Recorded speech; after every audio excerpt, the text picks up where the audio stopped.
కూటమి ఎమ్మెల్సీ అభ్యర్థి పేరాబత్తుల రాజశేఖర్ కు మొదటి ప్రాధాన్యత ఓటు వేసి అత్యధిక మెజారిటీతో గెలిపించాలని కాకినాడ రూరల్ ఎమ్మెల్యే పంతం నానాజీ పిలుపునిచ్చారు. కాకినాడ రూరల్ నియోజకవర్గం అర్బన్ ప్రాంతాలు అయిన 1, 2, 3, 47, 48, 49, 50 డివిజన్లలో గ్రాడ్యుయేట్ ఎమ్మెల్సీ కూటమి అభ్యర్థి శ్రీ పేరాబత్తుల రాజశేఖర్ గారికి మద్దతుగా ఆయా డివిజన్లలో కాకినాడ రూరల్ ఎమ్మెల్యే పంతం నానాజీ సమావేశాలు నిర్వహించి కూటమి ప్రభుత్వం గడిచిన 6 నెలల కాలంలో ముఖ్యమంత్రి నారా చంద్రబాబు నాయుడు, డిప్యూటీ సీఎం పవన్ కళ్యాణ్ ఆంధ్రప్రదేశ్ రాష్ట్రంలో చేసిన అభివృద్ధిని చెబుతూ ఓటును అడగాలని, మొదటి ప్రాధాన్యత ఓటును పేరాబత్తుల రాజశేఖర్ కు వేసి భారీ మెజారిటీతో గెలిపించాలని కోరారు.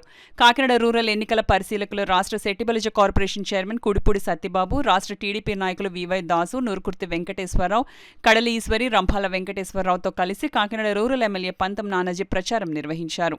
ఈ ప్రచారంలో ఎన్నికలలో ఓటు ఏ విధంగా వేయాలి, అవగాహనతో పాటు ఎమ్మెల్సీ అభ్యర్థిని గెలిపించాలని ఆయన కోరారు. రాష్ట్రంలో ఈ ఎన్నికలు చాలా కీలకమైనవని, సూపర్ 6 పథకాలకు పూర్తిగా నిజమైన లబ్ధిదారులకు చేరే విధంగా కృషి చేస్తామన్నారు. ప్రతి గ్రామంలోనూ పట్టభద్రులు ఎంతమంది ఉన్నారో తెలుసుకుని వారిని ఓటు వేయించవలసిన బాధ్యత మనపై ఉందని తెలియజేశారు.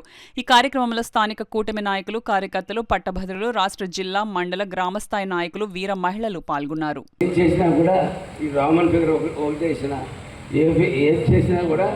అది చెల్లుబాటు కాదు, ఆ ఓటు చెల్లుబాటు కాదు, ఇన్వాలిడ్ ఓటు అవుతుంది. ఒక గీత అంతే, ఒక గీత ఒకటి గీయాల. మనకి ముద్ర వేయడానికి ముద్ర ఎవరు ఒక బాల్ పెన్ ఏదో పెన్ ఇస్తారు, pen switch pen, ball pen వాళ్ళు ఇస్తారు, ఒక పెన్ ఇస్తారు.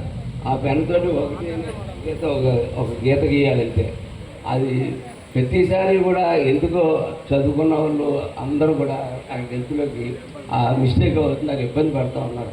పెద్ద ఎత్తున ఇన్వాలిడ్ ఓట్లు ఈ చదువుకున్న వాళ్ళ దగ్గర వస్తారు. ఒక్కసారి క్షుణ్ణంగా దీన్ని ఒకసారి అందరికీ తెలిసేటట్టుగా దీన్ని ప్రచారం చేయాలని చెప్పి పెద్ద ఎత్తున మీరు అందరినీ కోరుకుంటూ, అలాగే ఈవేళ ఎన్ని పెళ్ళిళ్ళు ఉన్నా కూడా ఈ టైంలో మన నాయకులందరూ కూడా ఇక్కడికి వచ్చి ఈ సమీక్ష సమావేశంలో పాల్గొన్నందుకు మీ అందరికీ కూడా ధన్యవాదాలు తెలుపుతూ